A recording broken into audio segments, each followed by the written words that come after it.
اس کی آواز تھکی ہوئی تھی۔ یہ سننا تھا کہ وہ بنا کچھ کہے اٹھ کھڑا ہوا اور کمرے سے باہر نکل گیا۔ فجر نے اسے جاتے دیکھا اور پھر غیر محسوس طریقے سے اپنی کرسی کو گھسیٹ کر اسے تھوڑا مزید فاصلہ بنا لیا۔ چند ہی لمحوں بعد جب وہ واپس لوٹا تو اس کے ہاتھ میں پین کلرز کی ایک ڈبی تھی۔ اس نے اپنی نشست سنبھالتے ہوئے وہ ڈبی فجر کی جانب بڑھائی۔ جیسے ہی فجر نے گولی ہتھیلی پر انڈیلی اور پانی کی بوتل اٹھا لی، ولی کی نگاہیں ان کے درمیان بڑھے جانے والے فاصلے پر مرکوز ہو گئی۔ اس کی بھویں ہلکے سے سکڑی مگر لبوں پر ایک زیرلب مسکراہٹ پھیل گئی۔ اسے فجر کی چالاکی پر دل کھول کر پیار آیا تھا۔ فجر نے جیسے ہی گولی منہ میں رکھ کر پانی کا گھونٹ بھرا، ولی اچانک اس کی جانب جھکا۔ اس کے مضبوط ہاتھ نے فجر کی کرسی کی سیٹ کو تھاما اور آہستگی سے کھینچ کر اپنی کرسی کے بالکل قریب کر لیا۔ فجر نے حیرت سے آنکھیں اٹھا کر اسے دیکھا۔ اس قربت پر اس کا دل ایک لمحے کو دھڑکنا بھول گیا تھا۔ بیگم، قریب رہے۔ ولی کی آواز کسی سرگوشی کی مانند تھی، پر اس میں حکم کسی کاٹ تھی۔ فجر جو پہلے ہی دباؤ کا شکار تھی، اس کی اس حرکت اور لہجے کی گرمی پر ایک پل کو اپنا سر درد تک بھول گئی تھی۔ اس نے مزید 2 گھونٹ پانی پیا اور بوتل میز پر رکھ دی۔ تبھی ولی کا ہاتھ آگے بڑھا اور اس کے بالوں میں لگے کیچر کو آہستگی سے کھول دیا۔ اس کے گھنے ریشمی بال ایک آبشار کی طرح اس کے شانوں پر بکھر گئے۔ اس نے جھٹکے سے ولی کو دیکھا، نظریں خونخوار تھی۔ تھوڑی دیر بال کھلے رکھے، مسلسل بندے رہنے سے بھی سر درد ہونے لگتا ہے، اس نے یہ کہتے ہوئے کرسی سے پشت ٹکا لی اور نہایت نرمی سے اپنی انگلیاں اس کے بالوں میں پھیری۔ اس کا لمس شفیق اور پرسکون تھا، وہ جو کل سے ایک مشین کی طرح کام کر رہی تھی۔ اس کا دماغ معاف ہو چکا تھا۔ وہ اس لمحے میں ولی کی ان حرکتوں پر کوئی احتجاج نہ کر سکی۔ ریلیکس رہے، اس نے بالوں کو سہلاتے ہوئے دوبارہ کہا۔ یہ میٹنگ ہمارے حق میں ہوگی۔ اس کے ہاتھوں کے لمس میں جتنی نرمی تھی، لفظوں میں اتنا ہی اعتماد تھا۔ جب فجر نے یہ خاموش قربت برداشت نہ ہوئی تو وہ بلاخر بول پڑے۔ ولی تم میرے بال خراب کر رہے ہو۔ اس کی آواز میں ایک کمزور سا احتجاج تھا۔ وہ اس کے بوسیدہ سے بہانے پر ہنس دیا تھا۔ آپ میرے خراب کر لیں۔ اس کا لہجہ شرارت سے بھرپور تھا۔ وہ اس طرح اس کے بالوں کو سہلا رہا تھا، اس کے بال خراب ہونا تو ناممکن تھا۔ مجھے نہیں پسند کوئی میرے بالوں کو چھوئے، اس نے نظریں پھیرتے ہوئے کہا۔ خیر، میں کوئی تو نہیں ہوں، شوہر ہوں آپ کا۔ اس کے لہجے میں حق اور اپنائیت کا ایسا گہرا رنگ تھا کہ وہ پل بھر کو لاجواب ہو گئی۔ وہ جانتی تھی کہ وہ صرف اس کا دھیان بھٹکانے کی کوشش کر رہا تھا، اور مسئلہ یہ تھا کہ وہ کمبخت بری طرح کامیاب ہو رہا تھا۔ تمہاری حرکتیں ایسی نہیں ہیں کہ تمہیں نوٹس دیا جائے، تم سیدھا ٹرمینیٹ ہونے کے لائق ہو۔ اس کے غصے پر ولی دوبارہ ہنس دیا۔ اس بار اس کی ہنسی کی کھنک تھی۔ آج رات میرے ساتھ ڈنر کر لیں، اس کے بعد چاہے تو نوکری سے نکال دیجیے گا، میں اف بھی نہیں کروں گا۔ فجر نے ایک گہری سانس لے کر رخ موڑ کر اسے دیکھا۔ اس کا شفاف اور ابھری ہوئی نسوں والا ہاتھ اب بھی اس کے بالوں میں ٹھہرا ہوا تھا۔ ہم یہاں میٹنگ کے لیے آئے ہیں، اس نے لفظ چبا چبا کر کہے۔ میٹنگ ابھی شروع نہیں ہوئی بیگم، اس نے نرمی سے اسے دیکھتے ہوئے کہا۔ اس کی آنکھوں میں ایک ایسی الوہی چمک تھی جو سیدھا فجر کے دل میں اتر رہی تھی۔ تم ناقابل برداشت ہو ولی، اس نے تھک ہار کر ہار مان لی۔ اس بات پر وہ کھل کر ہنس دیا۔ جو بھی ہوں، جیسا بھی ہوں، فجر مراج ہی لیے ہوں۔ اس نے گہرے جذب سے یہ کہتے ہوئے اپنا ہاتھ ہٹا لیا اور سیدھا ہو کر بیٹھ گیا۔ کمرے میں ایک بھیگی ہوئی خاموشی چھا گئی، جس میں صرف 2 دلوں کی دھڑکنیں اور ولی کے کہے گئے الفاظ کی گونج باقی تھی۔ چند ہی لمحوں بعد دروازہ کھلا اور اٹلس ایجنسی کے کارکناں اندر داخل ہوئے اور میٹنگ کے باقاعدہ آغاز ہو گیا۔ مگر اب فجر کا سر درد جا چکا تھا اور اپنے اندر گہرا سکون محسوس کر رہی تھی۔ مس فجر، آپ کو یہاں دیکھ کر حیرت ہوئی۔ مجھے لگا تھا آپ ہمارا وقت مزید ضائع نہیں کرنا چاہیں گے، اٹلس کے CEO ارسلان نے کہا۔ ان کی آواز میں طنز تھا۔ فجر نے پرسکون نظروں سے اسے دیکھا اور پھر گویا ہوئی۔ مسٹر ارسلان، جب حق اور سچائی کی بات ہو تو وقت کی کوئی اہمیت نہیں ہوتی۔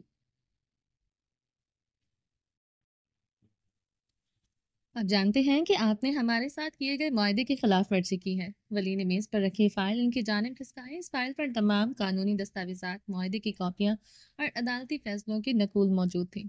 ہم نے اس میٹنگ کا مطالبہ صرف اس لیے کیا ہے تاکہ ہم عدالت جانے سے پہلے آپ کو آخری موقع دے سکیں۔ ولی نے واضح کیا، ان کی آواز میں مضبوط ارادہ جھلک رہا تھا۔ اٹلس ماڈلز کی وکیل، جو ایک عمر رسیدہ مگر تجربہ کار خاتون تھی، یہ سنتے ہی بول پڑی۔ مس فجر، آپ کے ساتھ جو بھی ہوا اس پر ہمیں افسوس ہے، لیکن آپ کے خلاف مقدمہ درج ہوا تھا اور یہ ایک سنگین معاملہ تھا۔ ہمارے معاہدے میں واضح تھا کہ اگر کسی بھی فریق پر کوئی قانونی کارروائی ہوتی ہے تو دوسرا فریق معاہدہ منسوخ کر سکتا ہے۔ معاف کیجیے گا، مگر آپ کا یہ دعویٰ غلط ہے۔ معاہدے میں واضح لکھا تھا کہ اگر کسی فریق پر قانونی کارروائی ثابت ہو جاتی ہے، میرے خلاف کیس سیلف ڈیفenس میں مبنی تھا اور عدالت نے مجھے بری کر دیا۔ میں نے کوئی جرم نہیں کیا بلکہ اپنی پہچان بچائی تھی۔ آپ اس بنیاد پر معاہدہ منسوخ نہیں کر سکتے۔ ولی نے فائل میں اسے عدالتی فیصلے کی کاپی نکالی اور اسے میز پر رکھ دیا۔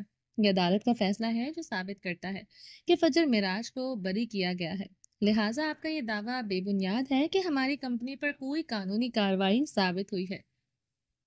مسٹر ارسلان کے چہرے پر پریشانی کے آثار نمایاں ہونے لگے۔ انہیں شاید اندازہ نہیں تھا کہ فجر اتنی تیاری کے ساتھ آئے گی۔ ہم نے آپ کی نئی ماڈلز کے لیے آدھے سے زیادہ کاسٹیومز تیار کر لیے ہیں اور اس پر ہماری کمپنی کا بہت زیادہ وقت اور محنت اور سرمایہ لگا ہے۔ آپ کے معاہدے کی خلاف ورزی کی وجہ سے ہمیں کروڑوں کا نقصان ہوا ہے، اسی لیے ہم نے آپ پر 25 کروڑ روپے کا ہرجانے کا دعویٰ دائر کیا ہے۔ دراصل اٹلس کی نئی ماڈلز کی لانچ کے لیے انہوں نے مینار سے کاسٹیومز بنوائے تھے۔ یہ پروجیکٹ اسی سلسلے میں تھا جس پر کافی حد تک کام ہو چکا تھا۔ 25 کروڑ بہت زیادہ ہے، ہم یہ ہرجانہ ادا نہیں کر سکتے۔ وکیل فوراً بول اٹھے، مسٹر ارسلان، یہ صرف ہمارے مادی نقصانات کی بات نہیں ہے بلکہ اس میں ہماری ساکھ اور ذہنی اذیت بھی شامل ہے۔ ہم نے اس پر بروقت صرف وقت صرف کیا ہے اور یہ ہمارا حق ہے۔ فجر کا لہجہ دو ٹوک تھا۔ اٹلس ماڈلز کی وکیل نے بیچ بچاؤ کی کوشش کی۔ دیکھیں، ہم سمجھتے ہیں کہ یہ ایک مشکل صورتحال ہے۔ کیا ہم کسی درمیانی راستے پر بات کر سکتے ہیں؟ فجر نے ولی کی طرف دیکھا، پھر اس نے سر ہلایا۔ ہم یہاں حل کے لیے آئے ہیں، ہم عدالت میں گھسیٹنا نہیں چاہتے، لیکن ہم اپنا حق بھی نہیں چھوڑیں گے۔ ٹھیک ہے، ہمیں سوچنے کے لیے کچھ وقت چاہیے، اٹلس کی وکیل نے سنجیدگی سے کہا تو فجر کے لبوں پر مسکراہٹ پھیل گئی۔ وہ اپنی گردن اونچی کیے اٹھی اور کانفرنس روم سے باہر نکل گئی۔ ولی اس کے پیچھے ہی اٹھا مگر آدھے راستے میں ہی رہ گیا تھا۔ میں نے سنا ہے رئیس جیولرز کی لانچ آپ کی کمپنی کو ملی ہے، آپ ماڈلز پرفارم کر رہی ہیں؟ اس نے سوالیہ نظروں سے دونوں کو دیکھا۔ یس، مگر آپ کیسے جانتے ہیں؟ مسٹر ارسلان کے چہرے پر الجھن ابھری۔ وہ زیر لب مسکرا دیا، فاتحانہ مسکراہٹ۔ میں ولی اورنگزیب ہوں، رئیس اورنگزیب کا بھانجا۔ آپ کو رئیس روپ میں دیکھا تھا، یاد آیا تو سوچا پوچھ لوں۔ اس نے مزید کچھ نہیں کہا۔ اس کی مسکراہٹ بہت کچھ کہہ رہی تھی۔ وہ مضبوط قدم اٹھاتا باہر نکل گیا جبکہ مسٹر ارسلان نے بے ساختہ اپنی ٹائی کی نوٹ ڈھیلی کی۔ وہ کنفرم کر کے نہیں گیا تھا کہ وہ صاف صاف بتا کر گیا تھا اٹلس گروپ کو ملا یہ پروجیکٹ کینسل ہو سکتا تھا، جو کہ وہ نہیں چاہتے تھے۔ 15 منٹ میٹنگ دوبارہ شروع ہوئی۔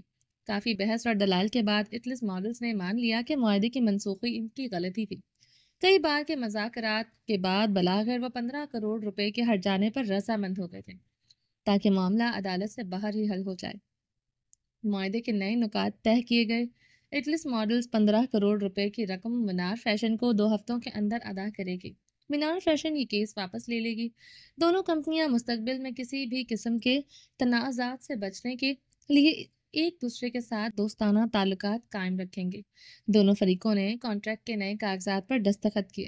فجر کے چہرے پر ایک اطمینان بخش مسکراہٹ تھی جبکہ ارسلان کے چہرے پر شکست اور راحت کا ملا جلا تاثر تھا۔ میٹنگ کے اختتام پر مسٹر ارسلان نے ولی سے ہاتھ ملایا۔ ولی نے مسکراتے ہوئے کہا، مسٹر ارسلان، مجھے امید ہے کہ یہ معاملہ یہاں ختم ہو گیا ہے اور ہم سب آگے بڑھ سکتے ہیں۔ مسٹر ارسلان نے بے دلی سے ہاتھ ملایا۔ مجھے بھی یہی امید ہے۔ ولی نے فائل اٹھا لی۔ فجر نے اپنا قیمتی بیگ اپنے کندھے پر لٹکا لیا اور پھر وہ دونوں ان دو تجربہ کار لوگوں کو وہیں چھوڑ کر باہر نکل گئے۔ میٹنگ مینار کے حق میں ہونے کے بعد وہ اسے عالیشان ریستوران میں لایا تھا، بکنگ پہلے کی کروا کر رکھی تھی۔ شاید وہ جانتا تھا کہ میٹنگ ہر حال میں ان کے حق میں ہوگی۔ ایک خوبصورت فلور پر ان کا ٹیبل بک تھا۔ وہ فجر کو 10 منٹ انتظار کرنے کا کہہ کر گیا تھا مگر 20 منٹ گزر چکے تھے، وہ ابھی تک واپس نہیں آیا تھا۔ فجر اپنا بیگ وہیں رکھ کر راہداری کی جانب بڑھی۔ وہ جب عشاء کی نماز پڑھ کر واپس آیا تو فجر اپنی جگہ پر نہیں تھی۔ ایک لمحے کو اس کے ماتھے پر شکن ابھری مگر پھر اس کی نظر راہداری کے سرے پر کھڑی فجر پر پڑی۔ وہ بلو رے دیوار کے پاس کھڑی باہر شہر کی جگمگاتی روشنیوں کو دیکھ رہی تھی۔ اس کے بعد پھر سے ایک نفیس جوڑے میں قید تھے، بس 2 آزاد لٹیں اس کے حسین چہرے کے گرد حالا کیے ہوئے تھے۔ اسے دیکھ کر ولی کے لبوں پر ایک بے اختیار مسکراہٹ پھیل گئی۔ وہ دھیرے دھیرے قدم اٹھاتا اس کی جانب بڑھا۔ ابھی وہ چند قدم ہی دور تھا کہ ایک انجان آواز نے اس کے قدموں کو وہیں روک لیا تھا۔